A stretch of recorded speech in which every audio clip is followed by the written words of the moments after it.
Good morning, students. Today we are going to discuss Gauss-Seidel iteration method. So let us consider the equations. We have the three equations. First equation is 2x plus 15y plus z is equal to 33. Second equation is x minus y plus 10z is equal to 25. 13x plus 2y plus 3z is equal to 46. So in Gauss-Seidel iteration method means you have to remember diagonally dominant system. Diagonally dominant. What is meant by diagonally dominant? Let us discuss. So here if you consider the first equation 15, so y coefficient is dominant. In the second equation z coefficient is dominant. In the third equation x coefficient is dominant. So we have to write in order. So x coefficient is dominant, therefore this equation you can set as the first. Next y coefficient, this is the second and this is the third. Okay, so x coefficient 13 is greater than 2 plus 3 5, therefore okay. Similarly here z coefficient is greater than the remaining two coefficients. Here y coefficient 15 is greater than the remaining two coefficients. Okay, so first equation you have to consider this one, second is this one, and third one is this one. So you rewrite the equations. So if you consider this, look at the equations. I have reordered the equations. First equation is x dominant, second is y dominant, next one is z dominant. So if you consider this is in a diagonal elements are dominant, therefore this is diagonally dominant system. So if it is like this, we can do the Gauss-Seidel iteration method. So 13 should be greater than the remaining coefficients. 13 is greater than 2 plus 3. Similarly 15 is greater than 2 plus 1. Here 10 is greater than 1 plus 1. Okay, this is the model. So let us do the problem, how we have to do Gauss-Seidel iteration method. So this is the equation 1, this is the equation 2, this is the equation 3. So x dominant, next y and z dominant. Okay. So next what we have to do is so these equations I have written in the order: x dominant, x, next y dominant, next z dominant. So given system is diagonally dominant. Completed first part. Next what we have to do is x you have to write in terms of the remaining terms.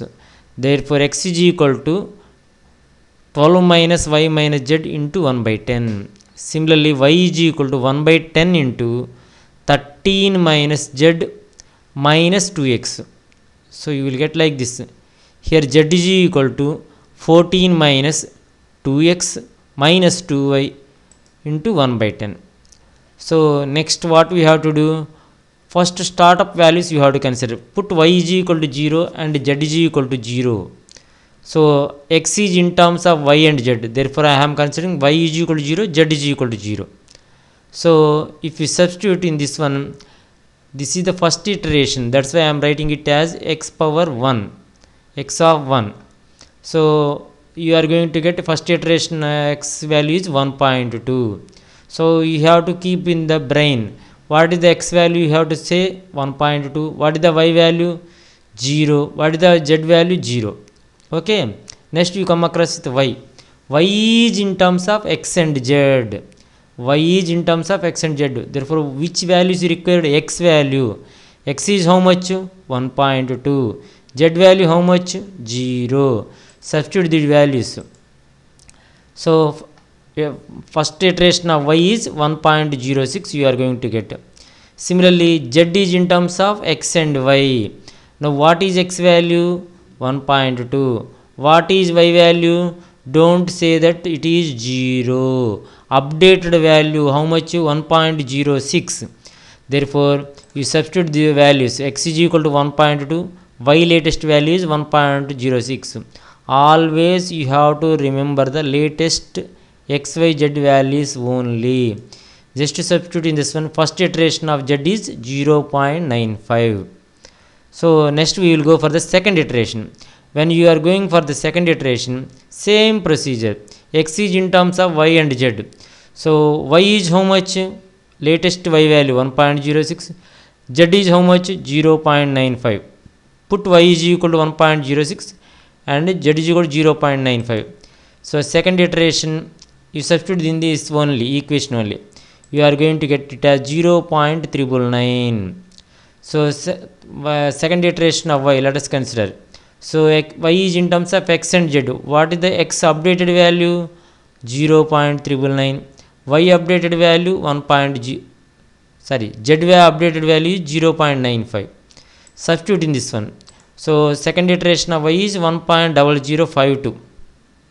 Similarly, z is in terms of x and y. What is the x updated value? 0.999. What is the y updated value? 1.0052. Don't consider 1.06. So you substitute the values. Second iteration of z is 0.992. Now we will go for the third iteration. So x of 3, similarly if you do that one, you are going to get it as 1.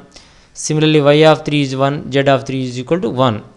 So if you consider the second iteration and the third iteration, these values are almost similar. Then you have to stop the procedure and you have to declare the x, y, z values. Therefore x value is 1 and y is equal to 1 and z is equal to 1 using Gauss Seidel iteration method. Okay, thank you.